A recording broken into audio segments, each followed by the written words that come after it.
अरे अरे सलोनी, कहाँ चली जा रही है? इतनी लंबी लाइन तुझे दिखाई नहीं दे रही है क्या? दिख तो रही है चाची, पर आज मुझे थोड़ी जल्दी है। अच्छा, तो हम सब क्या पूरे दिन खड़ी रहने आई हैं यहाँ? चाची आज घर पर बहुत काम है। रहने दे, चुपचाप लाइन में लग जाके, और वो भी सबसे पीछे, समझी? अरे कमला, क्यों इतना गर्म हो रही है बेचारी बच्ची पर? और फिर 2 बाल्टियों की तो बात है, भर लेने दे उसे। आ जाओ बेटी, मेरे आगे लग जाओ तुम। शुक्रिया आंटी, आप तो बड़ी अच्छी हो। अभी नई है ना मोहल्ले में, कुछ दिन बीत जाने दे, फिर ये भी तुझे भगाती दिखेगी। ओफो, आप तो रहने ही दो चाची। हाँ तो आंटी, अपने बारे में कुछ बताइए ना। मेरा नाम राधा है। वो मकान नंबर 404 है ना? मेरे बेटे ने पिछले हफ्ते ही खरीदा है उसे। अच्छा, खरीद लिया? मैंने तो सोचा कि आप किराए पर आए होंगे। चलो बढ़िया है। ओहो, अरे मोरी मैया, मैं इतनी बड़ी बात कैसे भूल गई। क्या हुआ बेटा? अरे आंटी, वो मुझे किराने की दुकान से कुछ सामान भी लाना था। अब पानी की बाल्टियां लेकर दुकान पर जाऊंगी तो और देर हो जाएगी। सच, आज तो बड़ी गड़बड़ हो गई। नहीं नहीं, तुम ऐसा करो, जाकर अपना सामान खरीद लाओ, तब तक मैं तुम्हारी पानी की बाल्टियां भर कर रख लूंगी। सच आंटी, आप मेरे लिए इतना करोगी? अरे इसमें कौन सी बड़ी बात है, तुम जाओ, मैं तुम्हारे पानी के साथ यही इंतजार करूंगी। ठीक है आंटी, तो फिर मैं यूं गई और यूं आई। ये कहकर सलोनी वहाँ से चली गई, और फिर अपना नंबर आते ही राधा ने पहले सलोनी की बाल्टियां पानी से भरी और फिर अपनी बाल्टियों को भरकर वहीं किनारे पर खड़े होकर इंतजार करने लगी। लेकिन जब कई घंटों तक सलोनी वापस नहीं आई तो राधा की पड़ोसन कमला ने उसके पास आकर कहा, क्या हुआ राधा, सलोनी आई नहीं अब तक? वो आएगी भी नहीं, ये तो हर रोज का है उसका। अच्छा, तो फिर अब क्या? या तो उसका पानी यहीं छोड़कर चली जाओ अपने घर, या फिर ज्यादा महान बनने का शौक है तो वो सामने रहा उसका घर, जाओ जाकर पहुंचाओ उसकी बाल्टियां। अब मुझसे तो नहीं उठेंगी इतनी भारी बाल्टियां, रजत से जाकर बोलती हूँ, वो पहुंचाएगा। ये कहकर राधा अपने घर गई और फिर उसके कहने पर उसका बेटा रजत पहले अपने घर का पानी लेकर आया और फिर सलोनी की बाल्टियां उसके घर पहुंचा कर आया। फिर कुछ महीनों के बाद, माँ, वो मुझे आपसे कुछ बात करनी है। तो आज मुझे बताने की फुर्सत मिल ही गई तुझे। चल अब जल्दी से बता, कौन है वो जिसे तू मेरी बहू बनाने वाला है? अरे माँ, पर तुम्हें कैसे पता चला? माँ हूँ तेरी, तेरे मन में और जीवन में क्या चल रहा है सब खबर रखती हूँ।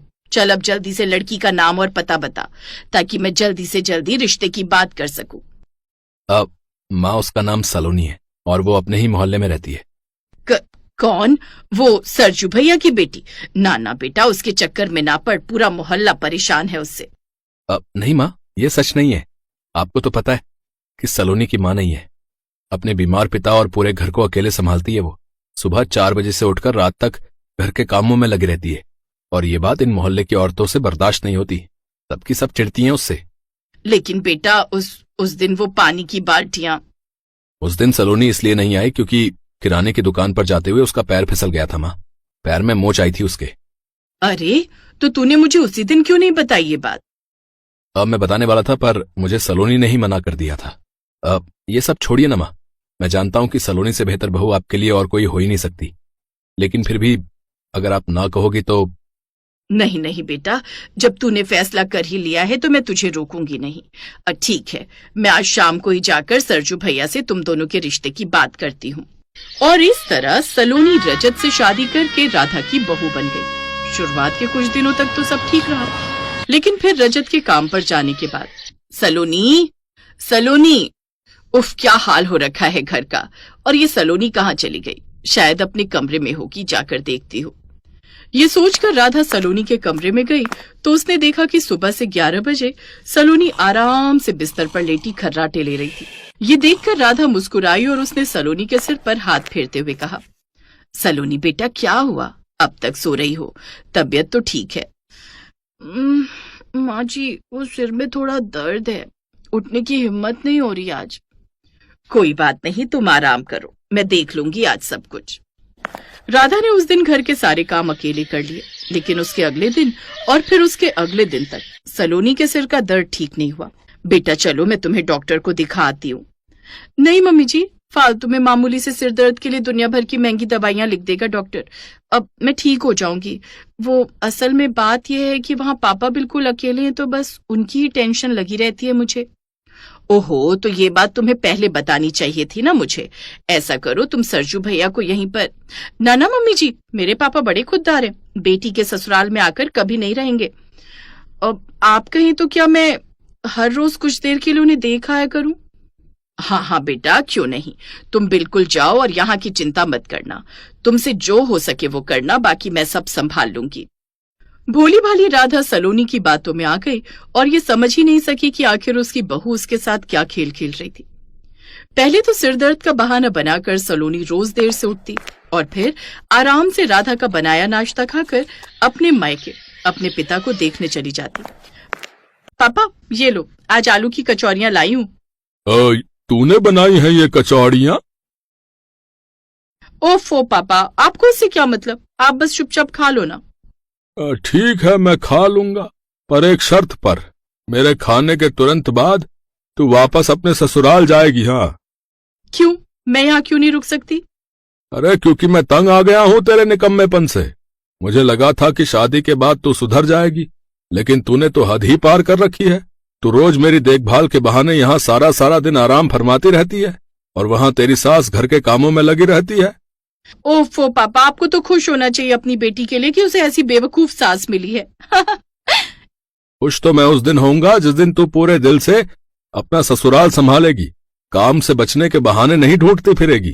देख बेटी, मान जा मेरी बात, जाकर संभाल ले अपना घर, वरना एक दिन बहुत पछताएगी जब रजत को तेरी इन हरकतों के बारे में मालूम चलेगा। ऐसा कभी नहीं होगा पापा, क्योंकि मेरी सास की तरह मेरा पति भी बहुत भोला है। उसे तो यूं चुटकियों में चला लेती हूँ मैं। और फिर आपकी तबीयत का बहाना तो है ही मेरे पास। तब तो मैं भगवान से यही प्रार्थना करता हूँ कि वो जल्दी मुझे अपने पास बुला ले। सलोनी के पिता की ये प्रार्थना भगवान ने बहुत जल्द सुन ली और 1 महीने बाद ही वो चल बसे। कुछ दिन तो पिता की मौत के सदमे में निकल गए, लेकिन फिर। सलोनी, माँ की तबीयत ठीक नहीं है, जाओ जाकर खाना बना लो। हैं? मैं कैसे बना लूं? मेरी भी तो तबीयत ठीक नहीं है। दर्द से सिर फटा जा रहा है मेरा। ये क्या तरीका है सलोनी? जब मेरे सामने तुम इतनी बीमार रहती हो तो मेरे पीछे क्या हाल होता होगा तुम्हारा?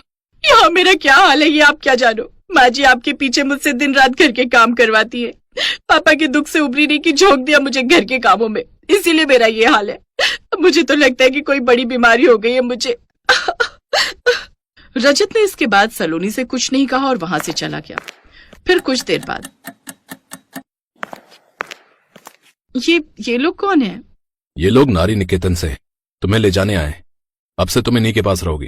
अब काम तो तुम्हें वहां भी करने होंगे, लेकिन अच्छी बात यह है कि उन कामों के बदले तुम्हें पैसे भी मिलेंगे, जिनसे मैं तुम्हारा अच्छे अस्पताल में इलाज करवाऊंगा। फिर तुम बिल्कुल ठीक हो जाओगी और मेरी माँ तुम पर कोई अत्याचार भी नहीं कर पाएंगी। ठीक रहेगा ना? नहीं, ये क्या बोल रहे हैं आप? मैं कहीं नहीं जाऊंगी। और किसने कहा कि मम्मी जी मुझ पर अत्याचार करती हैं? अरे वो तो बहुत अच्छी हैं। अब आप इन लोगों को वापस भेज दीजिए और मेरा सिर दर्द भी अब कुछ ठीक सा लग रहा है। अब मैं जाती हूँ रसोई में खाना बनाने। सलोनी की चालाकी अब उसके काम नहीं आने वाली थी, तो आखिरकार उसे अपने निकम्मेपन को ही छोड़ना था।